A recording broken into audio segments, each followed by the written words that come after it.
welcome to Accepted, Secrets of New York City School Admissions with Alina Adams, author of the ebook, Getting into New York City Kindergarten.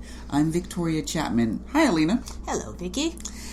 Today, we're going to talk about religious education. Christian, Catholic, Jewish, Muslim, Quaker schools. All your New York City religious school options. Now, up until this point, we've talked about Kindergarten Connect, dual language programs, special needs schools, charter schools. What else, Alina? We've talked about magnet schools. We've talked about progressive and traditional schools. We've talked about gifted schools, both public and private. All of that can be found in past episodes. Just go back and look at previous ones and you'll get a lot more detail on every subject. Okay, so today we're talking about religious schools. Now, while the vast majority of religious schools are private, some are independent schools. Okay, first, what's the difference between private versus independent schools? Well, what you can do is you can have a private school that's a religious school, but you can also have a private school that's a religious independent school. For instance, a school like Sacred Heart is an all-girls Catholic school. A school like St. David's is an all-boys Catholic school, but they are not schools that are run by the archdiocese, which is the main difference. They're basically private independent schools that happen to have a Catholic focus. You would also get the same thing with Quaker schools like Brooklyn Friends or Friends Seminary, or for instance a Jewish school like Heschel or Ramaz. These are independent Jewish schools, but they are not yeshivas. Okay, and are there Quaker schools that are private versus private independent? All the Quaker schools in New York City are private and independent, but Brooklyn Friends is more connected to the Quaker Church than Friends Seminary. Okay, and about Muslim schools? Muslim schools are also always private, and the majority of them are in Queens, but you also have a wide swath of how modern they are and how much the level of observance is practiced. Okay, now, are there different types of, religious underpinnings with the schools? Are some more fundamentalist, some more moderate? Exactly. Well, I mean, as we were talking about Jewish schools, you can have a school like Ramaz, which is a modern Orthodox school. You can have the Solomon Schechter schools, which are conservative. You can have Rodef Shalom, which is a Reform Day school. So those are ones that are affiliated with various movements. And as we talked with the Catholic schools, you can have the schools that are under the archdiocese. There are, many of them. Just some examples: the School of the Ascension, St. Gregory the Great, and then you have the independent schools like Sacred Heart, Marymount, St. David's. They're all Catholic, but how they teach the Catholicism will vary from school to school. Okay, and so a parent looking for the school in the tour, what should they? Well, here's the thing. You should always tour. I can't stress that enough because, the best brochure in the world is not going to really tell you how you feel when you walk through the door. And as with any school, you have to be buying what they're selling. We talked about this when we talked about traditional and progressive schools. If you're not happy with what they're teaching there, you are not going to be happy once you're accepted. So the fact is, if you say go to a school which teaches creationism, and they'll pretty much tell you off the bat that they teach creationism, do not be upset when you go there to find out that they teach creationism. Now, what's interesting is that some schools might teach creationism in religion class and teach science in science class. You have to be really comfortable with the approach and the level of practice and with the attitudes that the school has. For instance, in a Jewish school, if you're not kosher and the school is kosher, you have to be okay with that, and you have to be okay with the possibility of your child coming home and saying, why don't we keep kosher? Or with a Catholic school, if their level of practice is more than your level of practice at home, you have to be comfortable with your child coming home and asking you questions about why school says one thing and you say something else. Very good. That's something to keep in mind. So, when a child attends a religious school, what specifically does a child get, and what might they miss? When we come back, Dr. Gerald Katz, head of school at Rodef Shalom, explains, and a little later on, we'll speak with the director of early childhood education for the Archdiocese of New York. We'll be right back.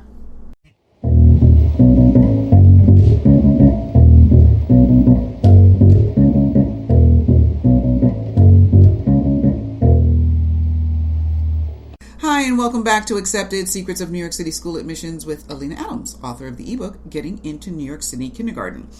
Now, Rodef Shalom is a nursery school through 8th grade, co-ed Reformed Jewish day school. Alina recently talked with the head, Dr. Gerald Katz, to find out how RSS puts their Jewish values into practice every day and how that serves their students for the remainder of their academic careers and beyond. Listen in. Hello, Jerry. Welcome to Getting into New York City Kindergarten. Thanks very much. I'm delighted to be able to join you. So let me ask you this. What do children get at a Jewish day school that they don't get at a secular school, public or private? Well, I actually think it's important to start with the similarities between a Jewish day school and secular schools, public or private, because first and foremost, we have to be an excellent educational institution. So the quality of the academic program has to be comparable, if not better, to what families would find available to them elsewhere. Beyond that, though, at a Jewish day school, the most important thing kids get is an opportunity to grow up in an environment where an increasing sense of pride and joy in their Jewish identity is something that's reinforced every day. We offer a very strong sense of community. We expose kids to learning Hebrew, to studying Jewish history and culture and values. And we raise kids in an environment where they really feel like contributing members of a community that's trying to make a difference in the world in a way that I think is particularly powerful. Well, let me ask you about that. How does that making a difference in the world translate into concrete actions that they do at school?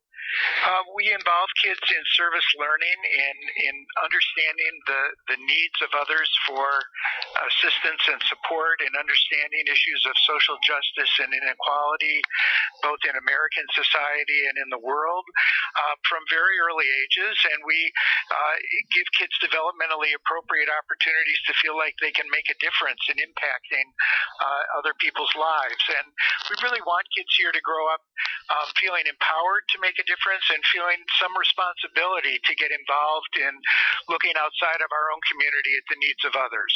Any specific examples you can bring up?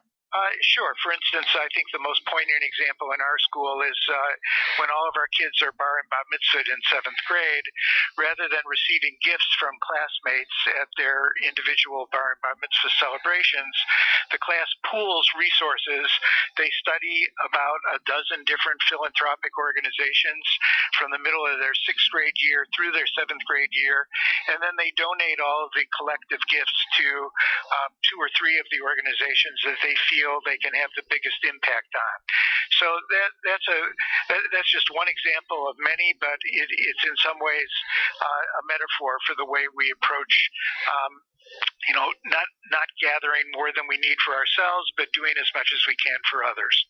Let me ask you this. When my husband and I were looking at schools for our daughter, and we were looking at Jewish day schools, his big question was, because they do Hebrew during the day, because they do Judaic studies during the day, the community service that you mentioned, what are they not doing? What subjects' place are those subjects taking?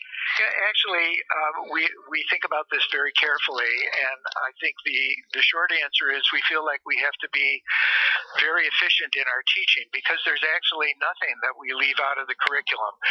We have a slightly longer school day and school year than some of our peer independent schools in New York City, but really the difference is the 2 teachers in a classroom and the efficient use of time by our teachers. We believe in a well-rounded program in our Jewish day school. Kids have art and music, physical education, opportunities to get involved in drama and interscholastic athletics. All of those are important parts of an elementary and middle school education, so they're important parts of our program. Courses tend to meet 4 days a week rather than 5 days a week so that we can accommodate Hebrew and Jewish studies, but our students also begin to study modern language in 6th grade, so we're really not cutting out much. We're asking kids to keep a lot of balls in the air at once, and teachers give them a lot of support in doing that. So do you think that there's anything a child misses by going to a Jewish day school rather than a secular school, either private or public?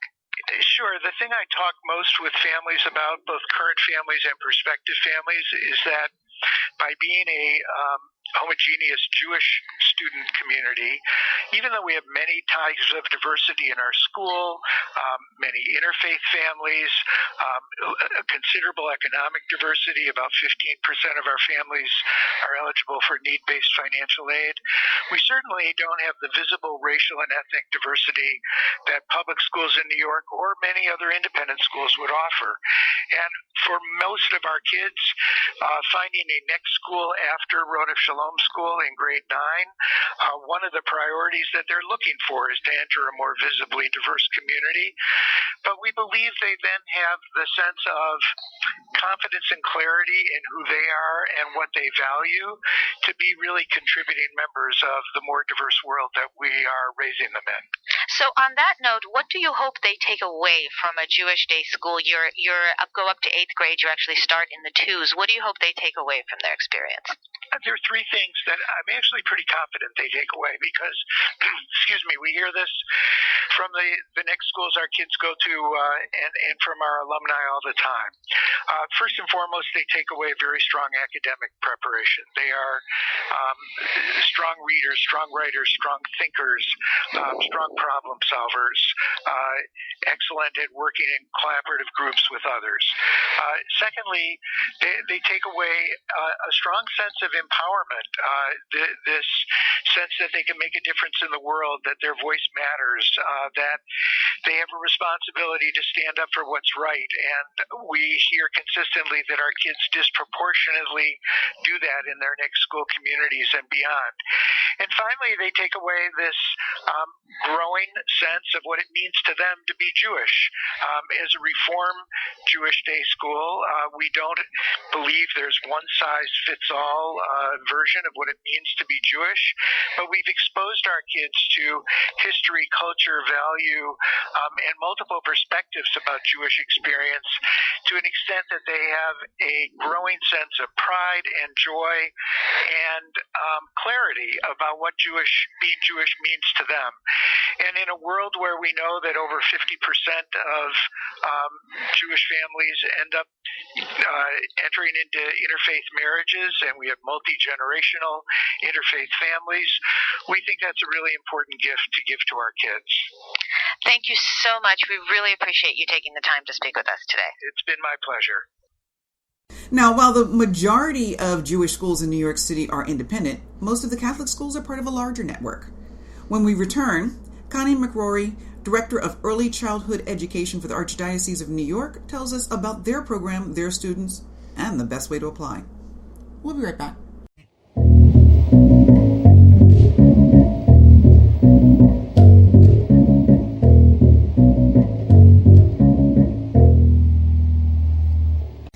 Welcome back to Accepted, Secrets of New York City School Admissions with Alina Adams, author of the ebook Getting into New York City Kindergarten. Now, in some parts of the country, Catholic schools are the only private school option. But here in New York City, they're just one of many. Now, we're not talking about independent Catholic schools like Sacred Heart, Marymount, or St. David's. Alina mentioned them earlier. This time we're talking about Catholic schools within the Archdiocese.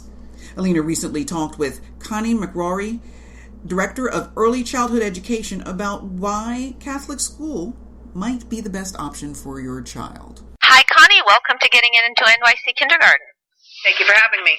So the question that comes up when I give my workshops is, what are the advantages and the benefits of a Catholic school education? What can you tell us about that? Well, we offer an education that combines Catholic faith and teachings and academic excellence combined. What does that mean when people talk about Catholic teaching and academic excellence? What does that mean to you? We partner with parents in the faith formation of their children. We set high standards for student achievement and help them succeed. We provide a balanced academic curriculum that integrates faith and culture and life. We use technology effectively to enhance education. What would a child who goes to a Catholic kindergarten get that they might not get at a public school kindergarten? We instill students the value of service. We teach children respect to self and others. We teach morality. They become a part of a community. We emphasize moral development and self-discipline. we prepare students to be productive citizens and future leaders. And how can parents make a Catholic school education affordable? We do have scholarships available on a number of different levels for a variety of different needs. And how would a parent go about applying for a scholarship? They would go into the school and ask the principal for an application. Now, the application process for Catholic schools, do you apply to each school separately, or is there a way to apply to more than one Catholic school at a time? You would apply online on our website. And what is your website? buildboldfutures.org, one word. And on the website, that's where you can apply to more than one school? You would download the application from our website. But the application, is it for just a particular school, or is it for the entire sort of archdiocese? It's a universal application for the entire archdiocese. And then how does placement work? Do parents put what their first choice might be, or how is placement made with the universal application? They would interview with the principal. They would bring the application to the school that they're applying to, and then they would be called in for an interview with the principal. Now, are Catholic schools mostly for children who are Catholic, or are you open to children of all faiths? We're open to children of all faiths. And how do children of all faiths sort of feel in the Catholic school environment? What kind of feedback have you gotten? Almost 30% are non-Catholic, and they love it. They are welcomed in like any other person, regardless of their race, religion, faith. Terrific. They benefit from all of those things as well. They become more well-rounded. And your schools, it's not just kindergarten. Do they run all the way up through 12th grade? They do. And you also have early education as well. We do. How do... Early education, pre-K 3 through 8th grade, and then we have 9 through 12 in high schools, and there are a few that are middle school and high school together. Thank you very much for joining us today. We really appreciate it. Thanks so much for having me. Okay, Alina, well, that's helpful. And now, is there more information that parents can learn about their Catholic school options? Absolutely. The Archdiocese have a phone line that is open 24/7, and it's staffed with operators who are fluent in both English and Spanish, cool. which is really useful. Yeah. You can call them at 646-794-2885, and you can get all your questions answered. Also, if you go to their website, which is buildboldfutures.org, you can download an application right there, which is also in English and Spanish, and you'll need to fill that out before you go to meet with the principal of the school you're interested in. A meeting with the principal is mandatory. Okay, and to set up the meeting with the principal? You can just go ahead and call the school directly. There is no common app. You will have to do some research, which you can also do on the website, and see which schools interest you, which schools are near you, all those things, and then call and set up an appointment. Sounds pretty good. Okay, got a listener question. Is it too late to apply to religious school for September 2016? It actually depends on what you mean by religious school, after we've just spent this whole episode talking about it. If you're talking about an independent school that is also religious, probably, because right now most of them have already taken all the applications they're going to take. But again, go ahead and take a look. Maybe some of them still have interview slots available. But if you're talking about a Catholic school under the Archdiocese or in a yeshiva or one of the Muslim schools, most of them tend to have rolling admissions. So again, take a look and see which school you're interested in. What I know some people do is they actually wait until the spring until they find out where they've gotten into private school or where they've gotten into public school, or if they got into the charter school they wanted. And then if they're not particularly happy with their options, then they take a look at some of their local religious schools, and many of them will still have spaces even in the spring. Okay, so you're saying with rolling admissions, how late might those applications be accepted? You know what? It really depends. Some people move into town in the summer, and sometimes there's still spaces in August. I also worked with one family where they actually had their child in a public gifted and talented program, and halfway through the year they just decided that they weren't impressed with it at all, and in the middle of the year they moved their child to a Catholic school. So it really depends on space availability. Okay, well, that's good. It's good to know you have options.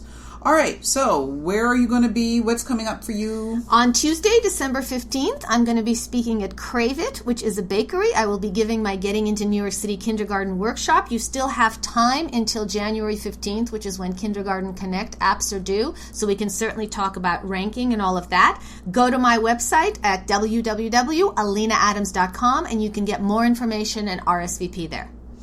Okay, well, that about wraps us up for today. And really for the rest of the year. So for those who observe, Merry Christmas, Happy Kwanzaa. If you don't, Happy Holidays, Happy Winter Season, Happy Winter Solstice.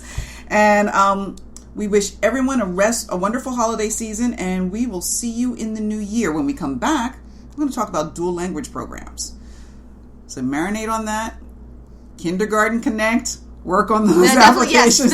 Yes. I'm sure you want to spend your break working on Kindergarten Connect, but this would be a good time to do it. Okay. Well, have a great rest of the year. We'll see you in the new year.